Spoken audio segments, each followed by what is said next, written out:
Knowing what piece to play next is one of the most common struggles of adult beginners, especially those who are going at it alone. In this video, I'm going to give you a complete roadmap that takes you from your very first open string to advanced pieces such as Vivaldi and Bach. If we haven't met, hi, I'm Megan. I'm a violinist and teacher.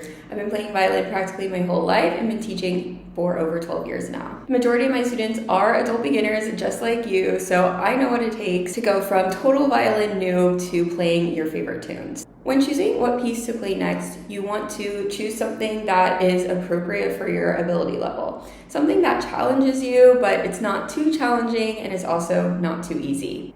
You also want to make sure that you are focusing on skills over random pieces. These skills will make up your foundational violin technique, which will allow you to play any piece and any genre you want in the future. So instead of just hopping from random piece to random piece, you want to be following a sequential order of skills so that yes, you're playing some of your favorite pieces, but you're also improving your technique along the way. By the way, if you're tired of going at it alone and want this complete roadmap laid out for you, including instructional videos on all of the skills and all of the pieces, then check out the premium version of my community, Learn Violin Online. It's always linked in the description. A really common mistake that complete violin beginners make is just jumping into pieces from the very beginning. What you should do instead is focus on your posture first.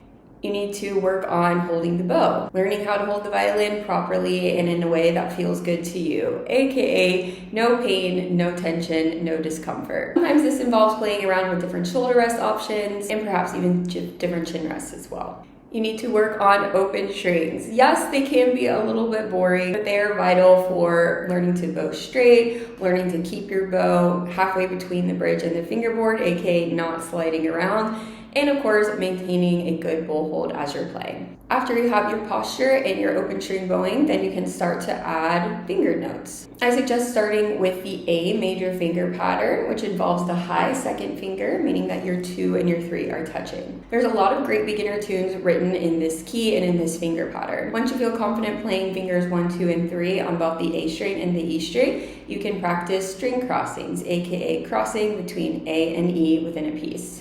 Some good options for pieces at this level are Twinkle Twinkle Little Star, yes, a classic, Hot Cross Buns, and Mary Had a Little Lamb.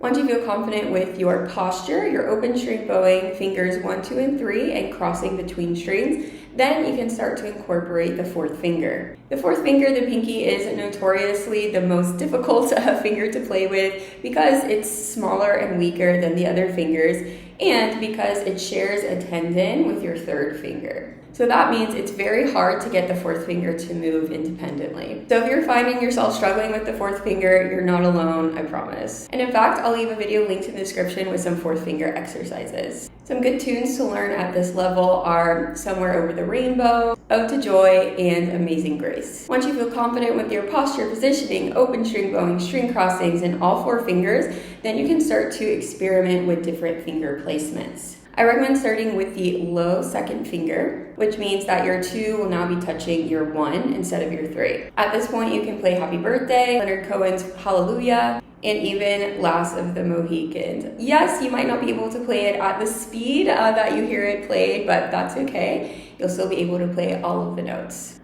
After you feel confident with the low 2nd finger, you can move on to the high 3rd finger.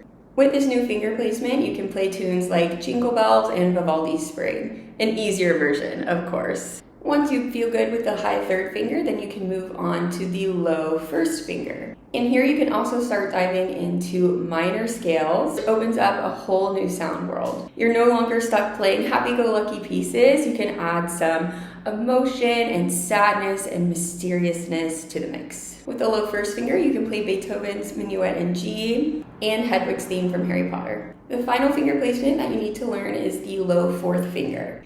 And once you do so, you can play pieces like Pirates of the Caribbean, Ave Maria, and the famous Boccherini Minuet that was featured in Ferris Bueller's Day Off. Anybody else love that movie? Now that you have a good handle on posture and you have learned all of the different finger placements, it's time to start shifting. I do recommend trying shifting before vibrato because shifting increases the number of notes that you can play, which therefore increases the number of pieces you can play. Vibrato is beautiful and it definitely can make the pieces that you know sound great, but it won't increase your repertoire. I suggest shifting between first and third position first and practicing some shifting exercises. I really like the Whistler Introducing the Positions books. Once you know how to shift between first and third position, you can play pieces such as Howl's Moving Castle, Requiem for a Dream, Humoresque, La Vie en Rose, and Bach Air on the G string. See, shifting really increases the number of pieces that you can play. After you feel confident with shifting between first and third position, now it's your time to start vibrato.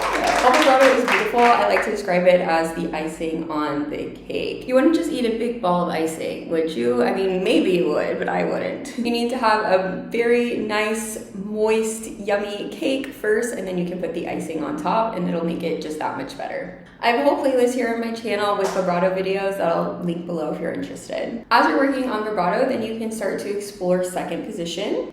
And once you do so, you're ready to play pieces such as Vivaldi A minor and the Bach double. So obviously this was a very short synopsis and overview of the larger roadmap to learning the violin. Inside the premium membership of Learn Violin Online, of course, I go much more in depth. I give you detailed tutorials on all of the important techniques that you're learning, different scales, and of course detailed tutorials on all of the pieces that I mentioned in this video and more. Learn Violin Online doesn't stop there. It continues through fourth position, fifth position, advanced bow strokes, all the way up to super advanced pieces like Chardes and Solo Bach. The community is free to join, so you can click the link in the description if you're interested. And if you're ready to stop struggling to know which piece you should play next and feeling like you're just spinning your wheels, subscribe to the premium tier for this complete violin roadmap. What are some of your favorite pieces to play on the violin? Leave a comment and let me know.